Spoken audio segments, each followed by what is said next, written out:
Hi guys, this is Fight Sport Manila, where we bring the fighters closer to the fans and the fans closer to the fight. I'm Paolo Gonzalez. Welcome to episode 2, and still joining me are... Yeah, I'm Cholo Gonzalez, and I'm Marta Giam. So we're going to be talking about the Philippine pro wrestling scene on this episode. So as of the moment, there are two active promotions in the Philippines about pro wrestling. That's PWR and MWF. Philippine Wrestling Revolution, Manila Wrestling Federation. They try to have a monthly show. And the difference is MWF is mostly on the QC to Santolan side or Ortiga side. Then MWF is the south side. Yeah, the south side, the Makati area. Let's talk about MWF first. They made their return this year with MWF Kasaysayan. And it has a lot of things that a lot of things happened during that event. So there were some new stories, some old stories continuing, and there was some things we're gonna tackle on later in a bit. But let's go on first to the show itself.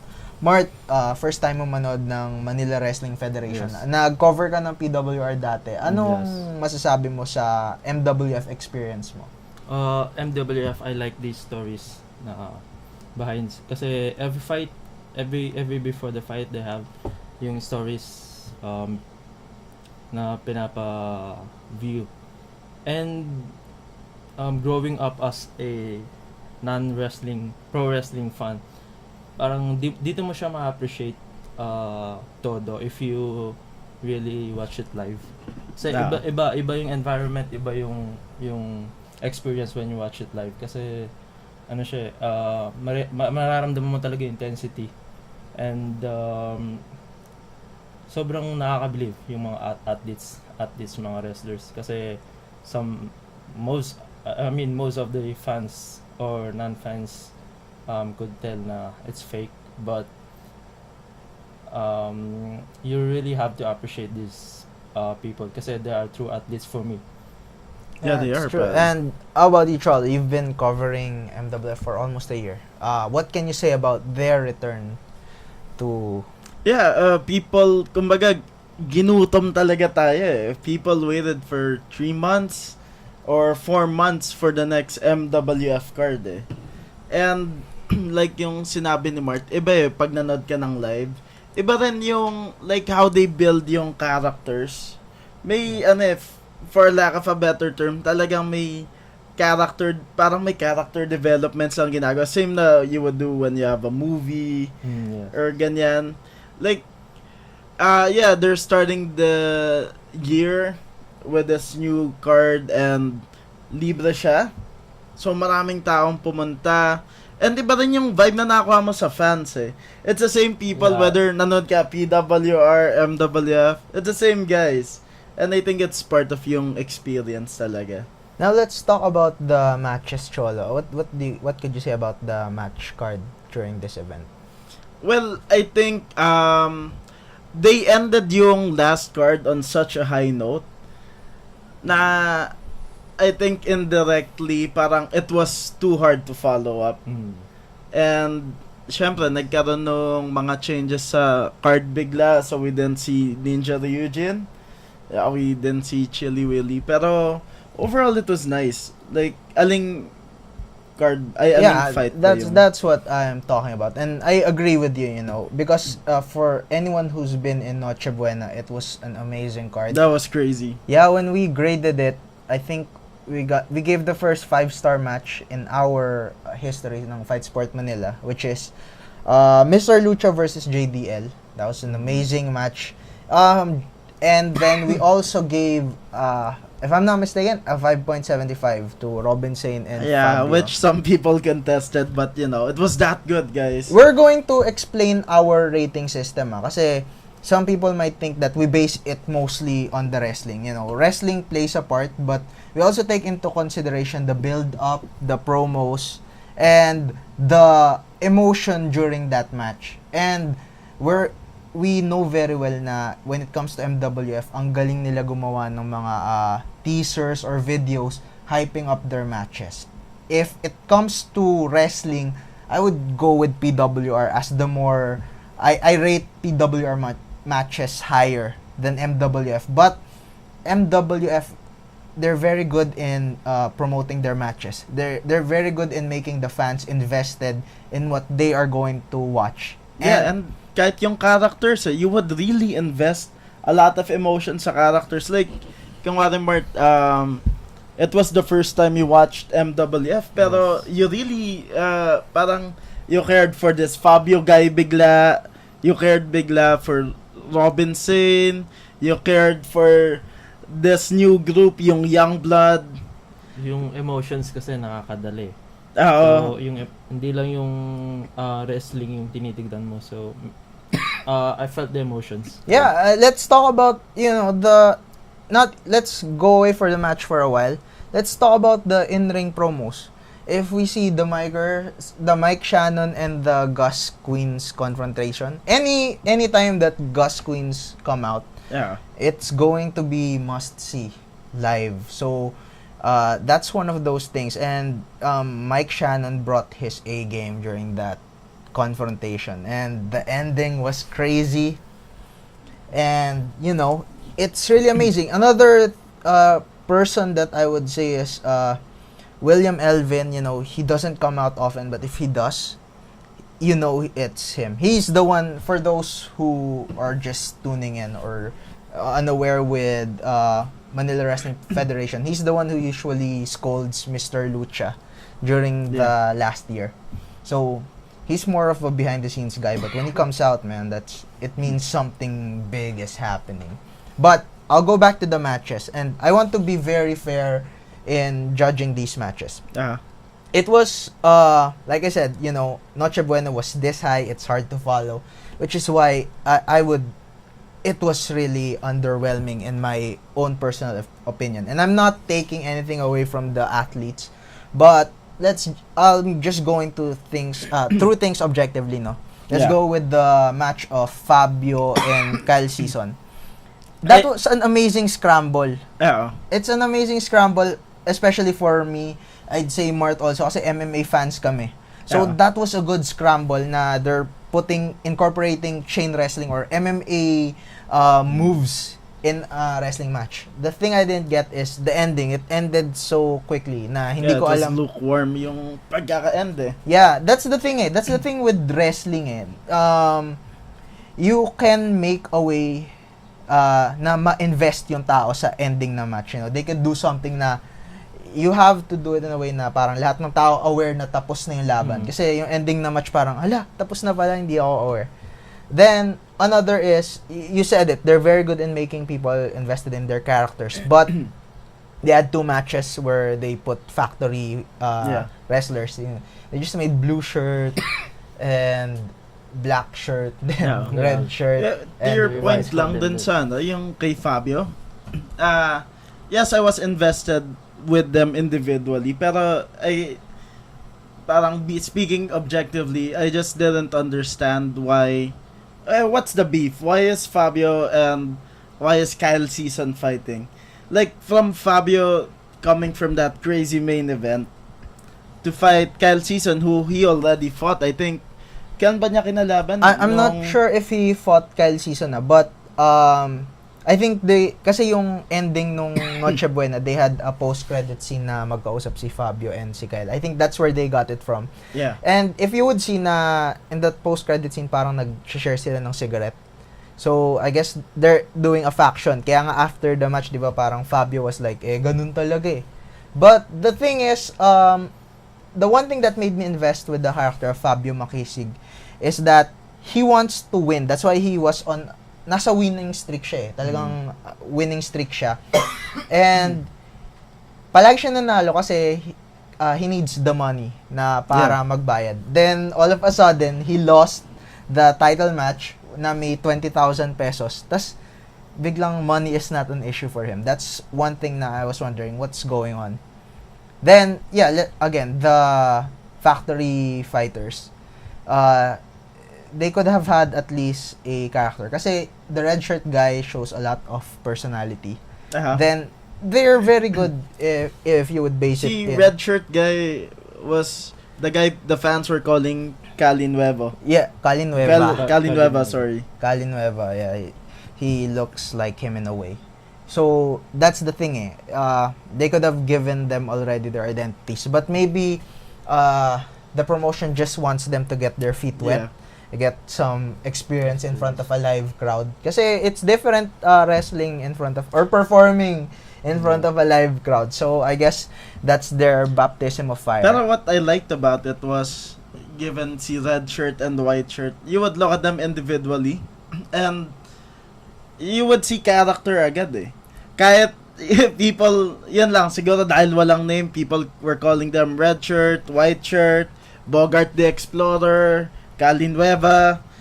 Pero you could see na they really have potential and they look, may character yung look nila Alam mo yun? Yung first match parang, I guess, parang mas lukewarm. Kasi hindi mo masyado kilala si white shirt and si black shirt. I think it's black and blue shirt. No, blue shirt si referee No. Yeah. Oh, wait. Come on, man. Just check. Black and blue. No, I'm Yeah. sure it's black and blue. Yeah, that's what I'm saying. Not white and blue. It's red and white. That's the fight regarding it. But yeah, they could have done something. But then again, I think it's more of a dark match for them just to get their feet wet. Mm-hmm. And CPWR kasi when they do that, mostly like they made Cali Nueva RT 2.0 before that. Alright, let's talk about their current storylines. So, number one, it's the election season. So, who would you vote? Mike Shannon or Gus Queen? For me, on a side note, para sa akin, that was one of yung highlights talaga ng show. Kasi ang galing I'm not even sure kung ni-rehearse, kung rehearsed promo ba yun or not. Pero the way they deliver it, the way they reacted, tsaka parang siya it kinda reminds you of yung Attitude Era dati sa WWE na they just go shoot and say whatever they want. Yeah, definitely it's like they made it like a shoot. And Gus and Mike were good at stating their points naman. Tsaka, ang hirap kasi hindi mo alam kung heel ba si Gus. Kasi parang siya, napaka-likeable niya na heel. Yeah, definitely. Ikaw ba, pre? Anong feeling nung nakita mo yung pag-uusap nila? Yeah, sobrang intense kasi napunta na sila sa point na nagiging personalan na yung usapan. So, for me, not much knowledgeable, but naramdaman mo yung yung intensity ng nila, palitan nilang dalawa. Yeah, next one, their main event. So, I mean, their next event, I'm sorry. Their next event, they're going to be bringing Tajiri. So, kung hindi mo kilala si Tajiri, siya, wrestler siya dati ng WWE. Nag-retire na siya. So, it's the second time na they will bring a WWE signed star. Who was the first one ba? Ho Ho Lun. Okay. And then, I'm not sure if Chili Willy fought for the WWE or... Yeah, for the most part, he was at ECW. Yeah. But, Tajiri is definitely going to bring some fans from the old WWE era. Yeah. And it's really a welcome change. At saka, it's free Ano ba feeling nyo na free yung MWF? Kasi alam natin na usually they charge 250 to 350 or 400 per event. Anong feeling na, they're giving it for free? Yeah, I think yung mga fans, dapat palampasin kasi the fact na it's free and ganun pa yung quality na mapapanood mo. Yeah. It's definitely, Hindi ko nga alam how did they make yung money Like, how were they able, did they just shell it out of their own pockets? Sa potato boat ba galing yung funds na yan? Pero, it was really nice. And, nung sinabing free, parang you kinda lower expectation ng konti. Maybe venue wouldn't be so nice. Pero ang ganda.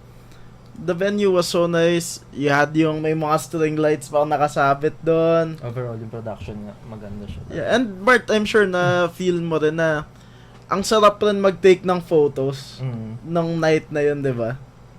So, just to be clear, I mean, it's good it's free, but it's nowhere near nung they were still in the UP Bahay na alumni. The production level is different. But for a free event, it's really good compared to HistoryCon. Kasi HistoryCon, it's literally like a house match kind of event.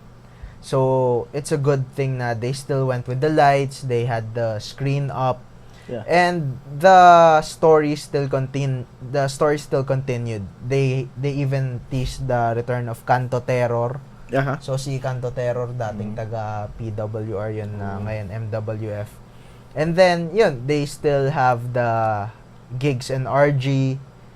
And then, Mr. Lucha and Lucha Donna, they continued their storyline. I wish lang they had more of gigs kasi pag nanonood ka ng MWF, isa sa inaabangan mo talaga si Gig Striker eh. Yeah, the Sagot Kita series was part ng mga nominees nung FSM Awards eh. So, I don't know if it's going to be released, the results would be released before this episode, but you know, it's one of the best storylines of the last year. And ang tawag dito, medyo na-confuse lang ako kasi yes, nag-end yung last storyline na kinidnap si RG, 'di ba? Pero at the same time, nag-end siya with Chris Panzer. Tsaka si Gig Striker na hindi if it's a goof or canon ba siya dun sa Sagot Kita series, I don't know. Pero part of me was kinda expecting na magkakaroon ng crossover from PWR to MWF. I think there will be, pero if I'm not mistaken, Chris Panzer is he watched WrestleMania live eh. So maybe they weren't able to shoot stuff or something. So probably that's why they weren't able to show clips of that. But maybe in the future events they would. Okay, so let's address the elephant in the room. Yeah, the elephant in the room no. So in the years of covering MMA, actually just watching MMA, pro wrestling, I have never seen something like that. Like, I think, pati yung mga fans na shock eh, di ba Mark? Everyone in the venue, actually. Now, say, continue please. Yeah. Sorry. Yeah, yung sinabi mo nga na watching MMA, even though you've seen in an MMA fight na duguan or whatsoever, you know, I really never seen anything like that. Now, we're going to show a photo of that incident. So, we're just going to give a warning to everyone watching right now. This may contain some disturbing images. Very sensitive images. Yeah, sensitive images. So, okay, Cholo, just cue it in. Alright, let's flash it in right now.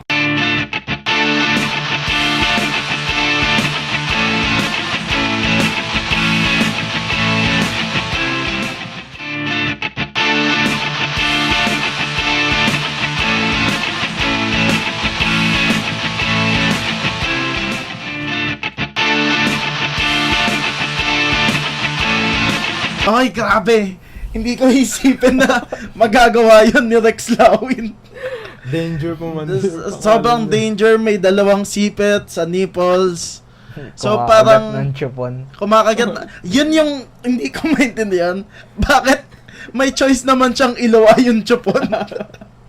But it's that's the elephant in the room, in case you're wondering. But on a side note, the Young Bloods are starting to be one of the recognizable stables ngayon sa MWF. They are in the short span of time, diba? But I think there's always room for improvement kasi I think we still don't know if they're faces or heels. Kasi they attack Rex Lawin, then they're the faces during the Bahay ng Liwanag match. I'm just confused lang na parang I wish they did yung stint na yan, yung elephant in the room. I wish they did that stint sa ibang wrestler and not kay Rex Lawin, maybe kay Fabio sana ginawa.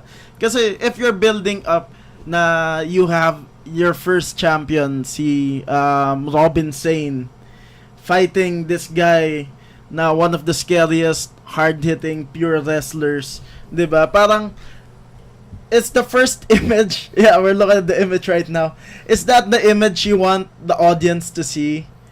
So, eto si Rex Lawin, scary. Tas, with that whole incident, parang medyo, alam yun, nababa ng konti. Medyo naging comical. And, I think they could have done it sa ibang, I'm not saying na yung spot wasn't good, pero they could have done it sa other person Yeah, na hindi ma-affect yung image nung Yeah, main main eventer mo. he's known kasi as a dangerous person. Pero ano, Yeah, pero dangerous yan, oh. Parang, hindi ko alam kung... Now, let's move on to the real thing. So, let's talk about the Robin Sane match. So, before anything else, before we talk about the real elephant in the room, let me hear your thoughts regarding their match ni Okay, Rex Lawin. prior to that happening, Yeah. okay, I enjoyed it. Talagang I enjoyed. The crowd was there. Si Robin Sane was more vocal than usual. Nag-ano siya ng crowd interaction, ng ganyan. Pero talagang hard-hitting na from the get-go, yung mga German suplex na ginagawa niya. It was hard-hitting. And ang galing mag-sell ni Robin Sane. And ang galing rin mag-sell ni Rex Lawin. Ikaw, Mart, what do you think? Of all the matches, siguro, yun yung para sa akin, supposedly fight of the night or whatever you call it. Tas, yeah, right off the bat, di ba? Parang sobrang intense na talaga yung dalawa.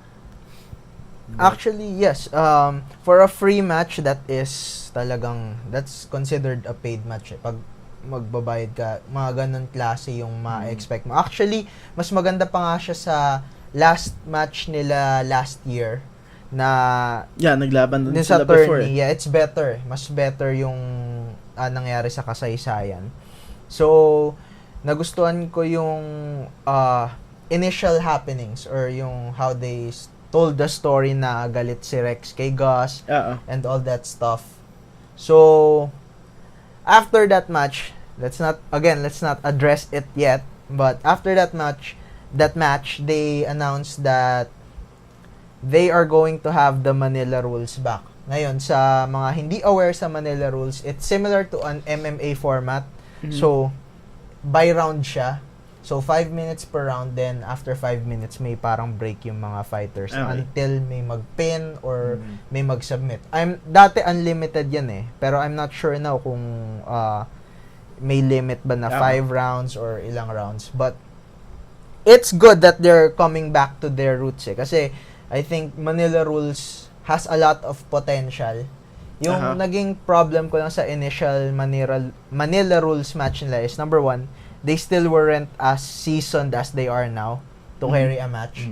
Then, pangalawa, I think, nung time na yun, I'm not sure now, I think 5 minutes is too long for a per round match. In a wrestling match, Kasi, hindi naman siya parang MMA na kailangan you take time to, put them on the ground or get a submission. You can easily do the moves and it builds a faster pace. So, I'm excited to see the Manila rules happening on May 18 with Tajiri. Granting if, this is the elephant in the room, Robin Sane is healthy enough to compete. Yeah, actually, I think yung Manila rules is very timely right now. I think I think if ganun yung mangyayari na you're gonna have rests in between, I think it's very apt now. At least you could assess yung fighters, yung wrestlers.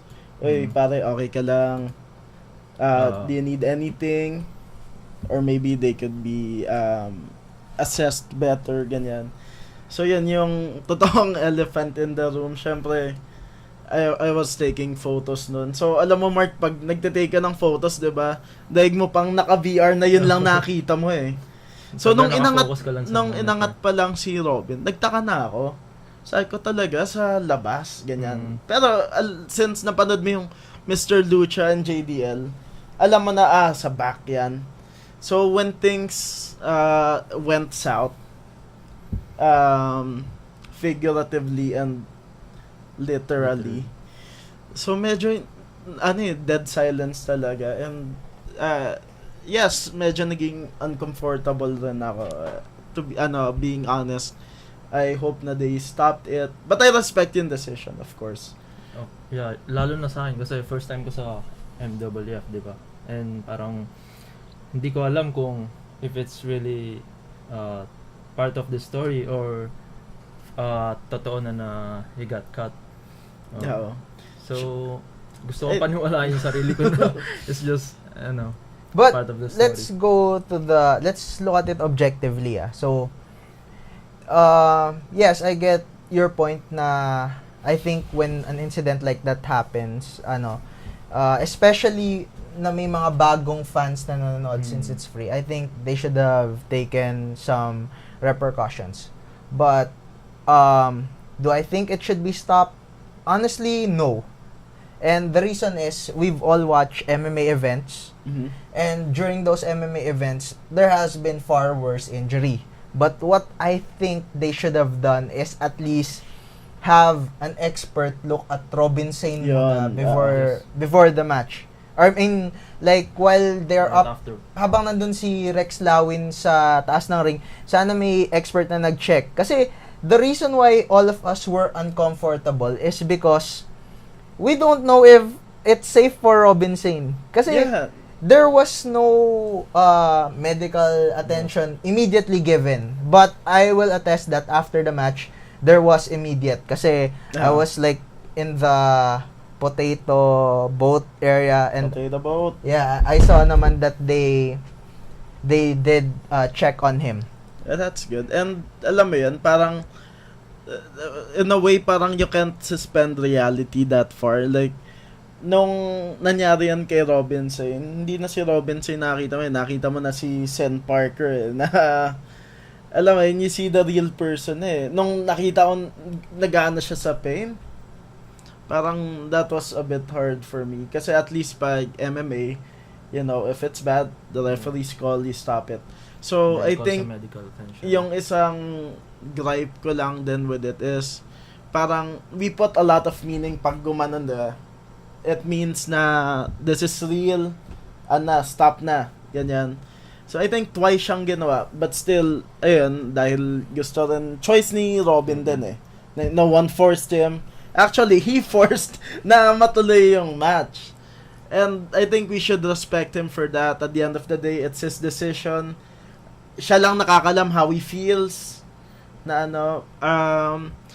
sobrang nabilib ako kay Rex. Kasi if I were Rex, and may accident na nangyari, I would be sobrang shaken up ko Kaibigan mo yun Tapos nagkaroon ng accident. And for me to continue yung match, na ganun pa rin ka-hard-hitting sila, it takes a lot of balls, experience, composure, and I think maturity rin Yeah. And I think for me, what Rex should have done, kung ganun lang din yung results na talo rin siya sa match, he could have stopped earlier, siguro. Right, so tama naman si Mart. Yeah, we wish that would have happened. Pero, I think dahil nga friends sila, feeling ko makagalit rin si Robin. Here's the thing, I'll be clear. I don't blame Robin Sane for for wanting to continue the match kasi he's a champion Ganun ka, pag passion mo talaga yung isang bagay, feeling ko kahit literal na in danger na yung health ni Robin Sane, hindi pa rin niya pipigilan yung match. Papatuloy pa niya. And that's where the outside people come in. Parang in an MMA fight, if you're in an MMA fight, your cornermen, they are responsible to throw the white towel if they don't see you being safe in that environment. And madaming MMA fights na kung saan nagalit yung fighter sa cornerman nila for throwing the white towel. And that is very acceptable kasi they are fighters, that's their passion Kung kahit ako, kung gusto kong mangyari, kahit mamatay ako, okay lang Kasi yun yung gusto kong gawin. But at the end of the day, that's the reason why you have cornermen or like the MWF staff, and that's to make sure that if you can't think properly for yourself, they could see it. Kasi you can only see one angle and that's the match They have to see it's the outside people who checks na are the fans okay with this or is it really safe for now and all that thing. But I do trust Tarek, Mike, and William if they had it continued. Yeah, and I think they handled it pretty well despite kung ano yung nangyari. I mean, para ma-continue pa rin nila and how they rolled with it, I think says a lot. And I think, like you said, champion si Robinson eh. Alam naman natin na wrestling is predetermined, ganyan. Pero, yung value ngayon ng MWF title, skyrockets eh. Kasi isipin mo, yung champion niya si Robinson was willing to go that far. So, yes, it may just be a piece of metal or ganon. Pero yung actions niya, that's, alam mo yun, kung sino man yung next champion, you're carrying on that legacy eh. And by piece of metal, we mean the belt, not whatever may have possibly caused the injury. And, again, in closing, I personally, wala akong alam sa pro wrestling na sa mga inside working. So, if the MWF staff thinks that it's safe to continue, then it is. But next time, I think it would be better na they have a medical expert check on it first, or at least control the bleeding, wipe it up before continuing the match. Para lang at least ma-appease yung mga fans. Kasi the reason why everyone got uncomfortable is they're not sure if Robinson is really safe. Actually, naawa ko dun sa I felt bad for yung referee. Kasi itsura niya, ano gagawin ko? Parang ganon. No, I'm sure the referee naman is trained with that situation. He's trained. What I'm saying is lang, believe ako sa kanya kasi had I been in yung same situation, I don't know what to do. Parang stop the match continues. Well, I guess that's why they go to extensive training. But if there is something na nakita ko, it's the face of Gus Queens. Oh, he is really clearly shaken. I think if they're gonna put that in the storyline, I think clearly he doesn't want to I'm voting for Gus. No, I'm not. Actually, baka mag-concede na si Gus dahil dun eh. Ang tawag dito, after nung incident, medyo, I'll be honest, moment of weakness talagang, I had to step out. I stepped out, umupo muna ako, and I saw backstage si Gus. And he was protesting. He really cared about this person. Yeah, I think that's where the character of Gus Queens and where the true person, I think his real name is Gary, begins. Mm-hmm. And, jokes aside, man, it's really good that you watched out for one of your colleagues. Because this industry is just starting. We all know the potential Robinson has. And, man, much respect for watching out for a friend. So, and let's be honest, this is a thankless job eh. For sure, everyone else has a day job after nito. So they really took time to entertain yung people. Again, it was a free show. So I think we should appreciate them na, alam mo yan, thankless job to eh. Parang, it's easy to put the blame, kasalanan ni ganito, kasalanan ni ganyan. Pero at the end of the day, diba, they're doing this out of their passion, out of, kumbaga galing sa puso nila eh. Yeah, clearly, they're not earning as much as they should. So, for all the people watching, the best way to support MMA or pro wrestling, go watch a show live, pay for the ticket, invite as much friends as you can. And if it's free like MWF, buy the merch, or buy in potato boat or whatever food they are selling. Kasi that's the only way they can get income from this, which should be. Kasi I think, I don't know if it still works, pero I think they earn 500 per event. Nah, I'm not sure that's I've heard it in a Filipino podcast. So, yeah. I think it is 500. And sobrang liit nun. Yeah, if that were the case, pero alam mo, let's not say na ganun talaga kasi we don't really know. I think I do know. So, what goes behind yung but maybe they earn more now. That's what I'm saying. So, that's it with MWF. Let's go now to an upcoming event, and that's PWR Destino. So, it's going to happen sa Sunday, which is April, I think it's the 28th. Yeah, April 28th, 2 p.m. Power Mac Center Spotlight. So, the main event, I think, is a 5-on-5 tag team match na the first team are the Naughty Boys, which consist of Evan Carlo, Trian De La Torre, Kapitan Tutan, Jemerlin, and Cuatro, the winner of the Path of Gold. Then on the other side, it's the Kakae Bros, the Yolo Twins, and Ralph Imabayashi. I'm not sure if that's the main event, but that's the first match they announced. So, if MWF has the best videos or storytelling in wrestling, PWR has the best wrestling. And I'm not taking anything away from MWF, but PWR did started first, so they have more miles. Yeah, it's understandable. They have more miles on them. Yeah, I'm excited dito sa 5-on-5. Is that 5-on-5? Yeah, right it's there? 5-on-5. Could you imagine the kind of promo na gagawin ng Kakae Bros with that many people? 10 people promo. And could you imagine the kind of promo they're gonna do with Imabayashi? And you have Cuatro right there. But I think they have a storyline now yung parang isa sa mga YOLO twins, they're trying to get Jemerlin from Big Dog Kendrick. Yeah. So, they're on the same team, so that will factor in. But aside from that, we have to take note na it has the best tag teams, no, in terms of the YOLO Twins, the Naughty Boys, then the Kakae Bros. Let's talk about the YOLO Twins and the Naughty Boys, which is Evan Carlo and TDT. They had one of the best tag team match I've seen so far that I've been covering Philippine wrestling. Kasi most tag team matches are mostly single stars So, etong mga dalawang, etong YOLO Twins, then si TDT, and si Evan Carlo, they're really the one na talagang they started as a tag team. And their moveset shows na talagang they're good for the tag team. And then when it comes to single, medyo hindi pa sila. That's how you would say they are different from the champions. And aside from that, we also have Cuatro and Ralph Imabayashi.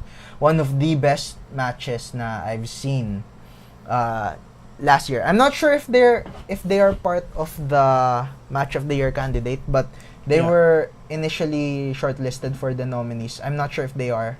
You know what's funny? Si Cuatro reminds me a lot of Robin Sane, and si Ralph Imabayashi reminds me a lot about Rex Lawin. So I think they kind of have the same dynamics rin dito You have a hard-hitting wrestler and a high-flying guy. Yun. Okay. So, yeah, with regards to that, in a way, yes, but they're definitely different. Cuatro is the people's champion. As in, organic yung rise niya to the main event. And that was due to their initial one-on-one match. Nagka one-on-one match sila kasi last year. And talagang nagka-false win si Cuatro. As in, first time na nagkagulo yung, or naging explosive yung crowd reception dun sa Power Max Center. When you say false win, paano? Di ba,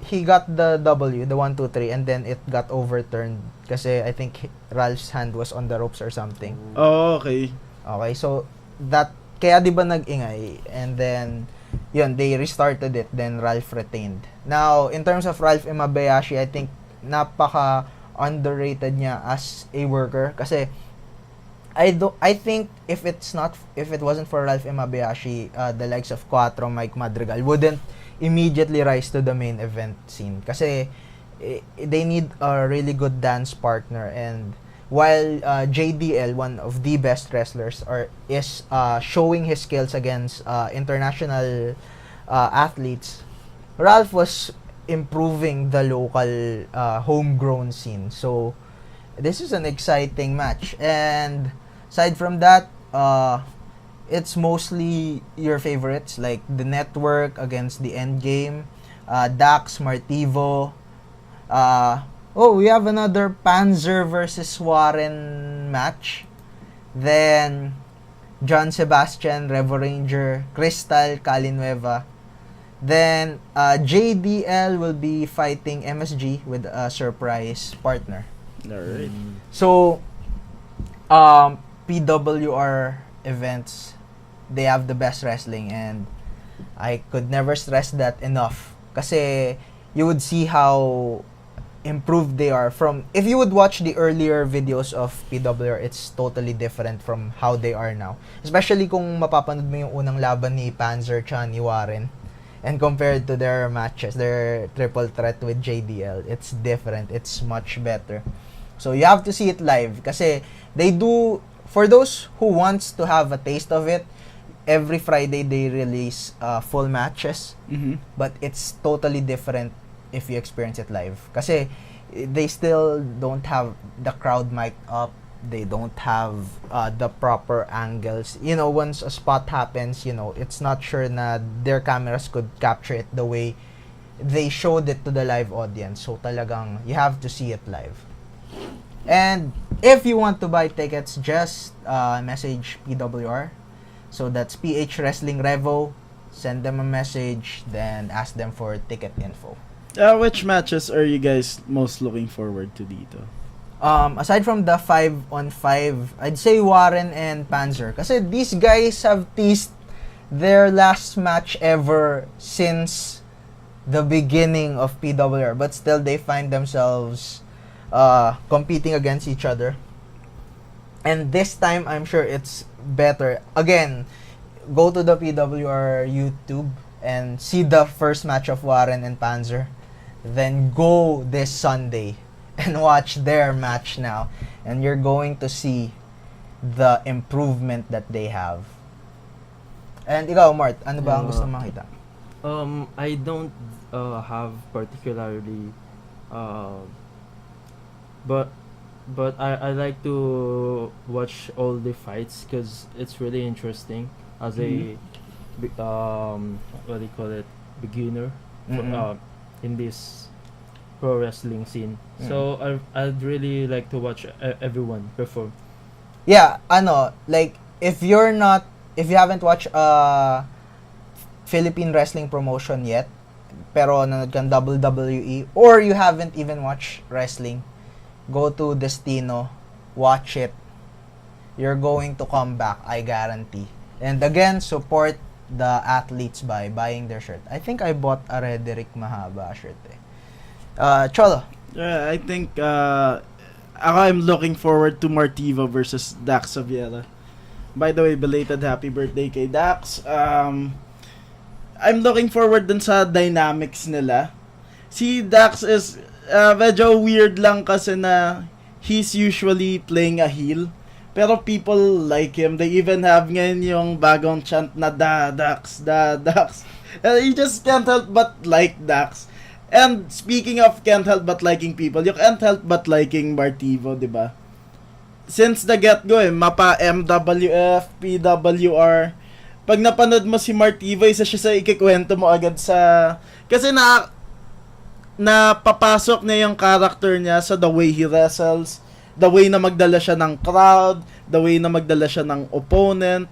So yun, I'm really excited to see both of them. And is this ba yung yeah, it's for the All Out War. It's an All Out War title. And just for those wondering regarding the FSM Awards, Martivo was really shortlisted as Wrestler of the Year. And talagang it's a whole process kasi by the team And I just have a percentage of the whole team here. And it so happened. But it was talagang a long debate on who should be nominated. And Martivo was really shortlisted kasi that's how we appreciated how he was working during that year. Again, the nominees are just a short thing regarding the Fight Sport Manila Awards. The nominees were done by the whole team, but it's really based on the performance, the storyline. Kasi unlike MMA, we factor yung win-loss record. Dito hindi kasi you can it's more subjective. Oh, you can lose as much as you want. Like JDL, he lost to Lucha and pero he was still our top nominee when for the team, and that's our subjective that's why we let the fans vote on who the winner should be. Yeah, that's why we made it all fans kasi syempre we have our own personal biases kay MMA, kay pro wrestling. So yun, it's all fan fan voted on. And before we end the episode, again, follow these two. Here are their handles on whichever social media platform they decide to post. And again, Fight Sport Manila. Join us on our next episode. We'll try bring different faces, but you're mostly going to see one of us or some of us in the future episodes. Thank you so much. Like, subscribe, and follow us and support your local fighting for sure. promotion.